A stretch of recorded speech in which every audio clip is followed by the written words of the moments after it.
Yo, what's up? We back at it, views at 5 p.m. and I'm your host, BHUBESI. And today, I got the hottest duo from Durban.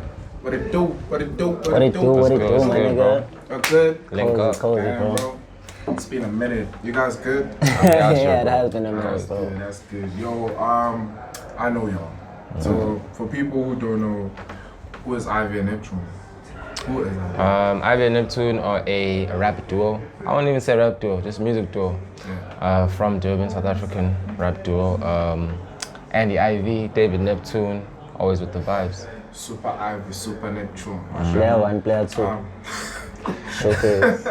Word, you got that. How did you guys meet? How did you guys meet? We met in high school, bro. Funny story, it wasn't the first time we actually met. It wasn't even on some music shit. Yeah. It was sports. I think it was rugby.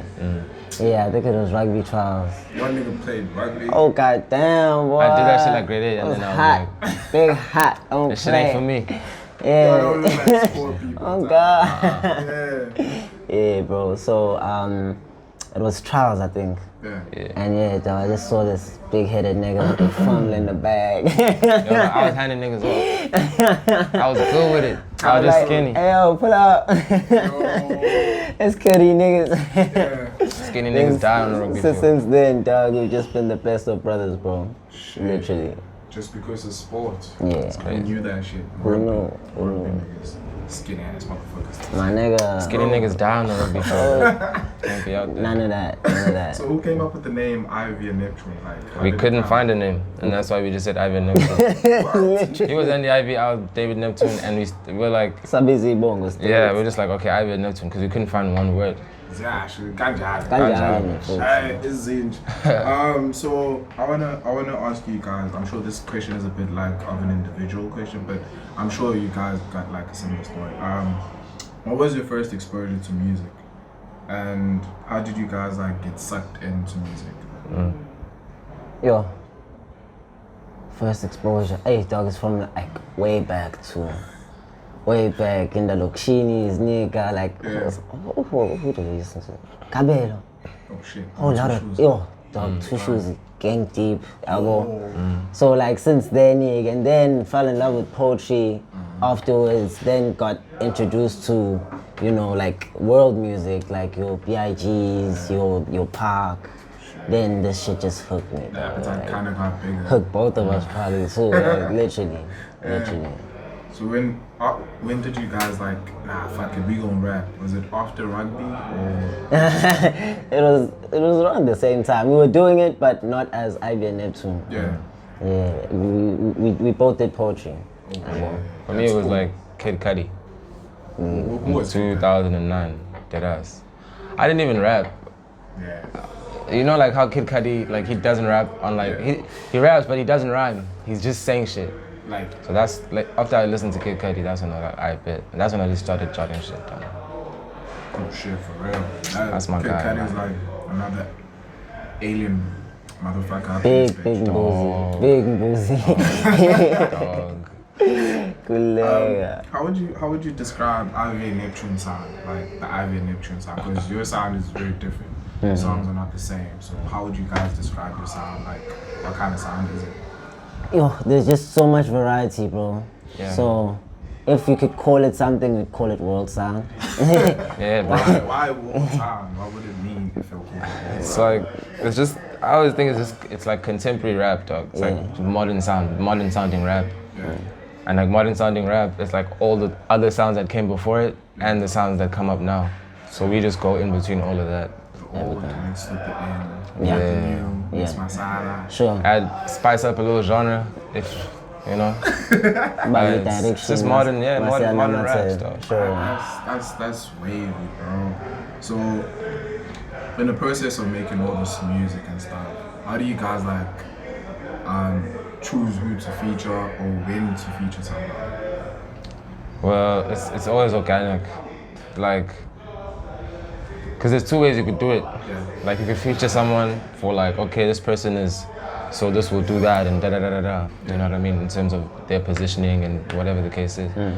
But then with that way, it doesn't always it doesn't always work out the right way. Because you might do the song and both parties are like at whatever level, but then even sometimes you see it even with the rollout of like the work, they're not like, it might not be as engaging because you guys don't have that relationship. You're only doing it because it makes industry sense. Yeah, that's right. And so sometimes, whereas when people really are like, you know what I mean, like they have a relationship and it's organic, even the way that they put the work out. Sure. It's very different from when you're just sitting there and Yeah, it's orchestrated. Yeah. When it's orchestrated, you can see, because like when it's orchestrated, I don't know if you notice, like the artists don't even push like the whatever music is for more than like 3 weeks or a month or whatever. Like it drops and then it's like, you know. But when y'all really like, when they really like 3, 4, 5 months later, they're still wilding on their snaps and they're still pushing the links. So Plus the thing with it is that, you know, like you don't carve the value of something when it's already there. Yeah. You know,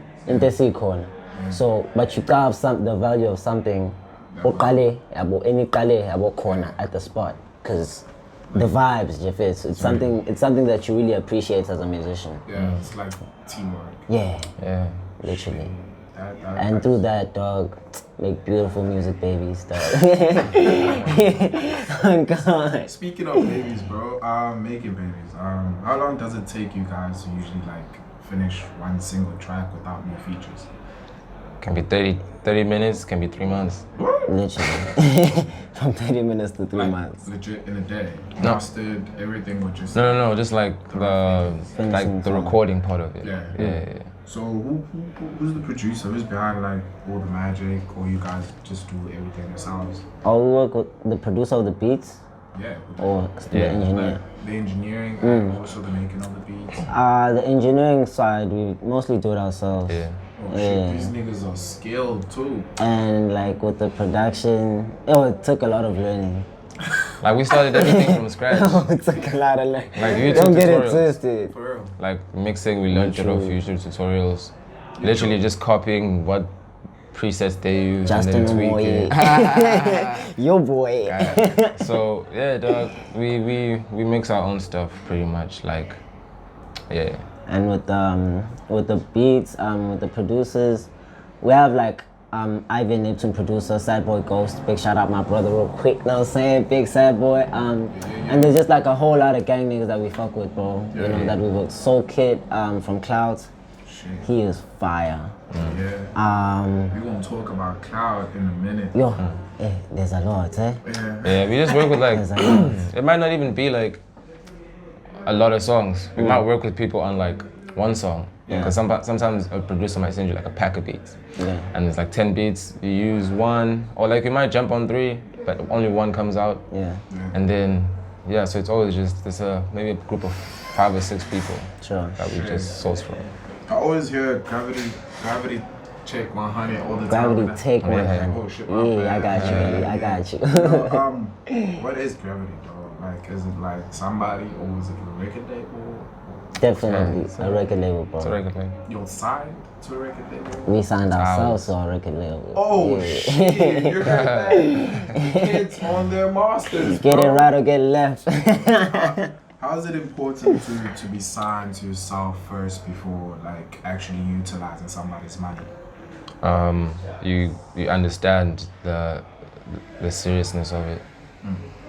Like when you, like for example, dropping a song, if you've never done it before, like I think sometimes that's even how people get finessed, because you don't understand the amount of investment someone is putting into you, and so you don't understand the amount of work that you have to put in to return their thing. Yeah, the investment. So you have to you're gonna make the song, you're gonna pay the producer, you're gonna pay the guy who made who designed the cover art.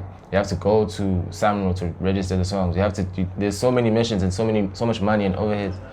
You appreciate it. By the time you get signed, like they can't finesse you because you have an understanding of like, Of the whole process. you know, someone can't tell you that I designed this cover art for 10,000 or I paid 10,000 for the cover art. When you know what I mean? Like, when you know what things cost and 10 grand for No, I'm just making like an cover art? example. Niggas really be getting finesse though. You know what I mean? No, I don't know if it's that deep, but like, I'm just saying if like, Probably is though. if you don't know how much an apple costs, and I'm like, nah, bro, this apple's actually 50 rand, bro. I bought it at Pick and Pay. Sure, And you've yes. never bought an apple before. You're gonna think, oh, well, I guess, you know. But if you've bought an apple before, you're not gonna get finessed. That's So facts, that's it's just facts. about that, dog. So you youngins better school yourselves out here, eh? Oh God. Don't let these mother. Just don't be lazy, dog. It's laziness that class. Yeah, don't be lazy. Hey, dude, now it's hard. Laziness. You have to know everything. It's not like before. Sure. It's not like before, dog. The older you get to see. Or if you don't want to be that person, if like, because some people are just, they don't want to do that. Some artists genuinely just want to make the music and live and to inspire the music. Yeah. So if you don't want to do it, then you have to have someone that you really, really trust and who really, really has your best interest in you doing it for you or helping you with it, assisting you, whatever. How is it important for the other artists to understand that it's when it comes to music, it's not just making music, but it's also like the business side of music, because you do your marketing, you do your PR management. Yeah. How is that important to acknowledge when you're an artist? It's vital, bro. Vital. It's vital, dog. You know, like, dog, there's so many talented niggas that we've come across, like, across the board, Jafiz. Dog, and literally, like, niggas will make this fucking amazing music, but it's just music for the block. You know what I'm saying? It's niggas, I always told on Jafiz, my dad is still, but it's not gonna reach outside. Like, people are not gonna see what you're capable of. And dog, everybody around you probably knows how far you are, but you're not serious enough to actually bust a move and make this thing happen. Yeah. Okay. So dog, like, if I tell you cool, You have to. It's not like before, bro. Like before, people just get signed and then the label did everything. But that system failed a lot of times.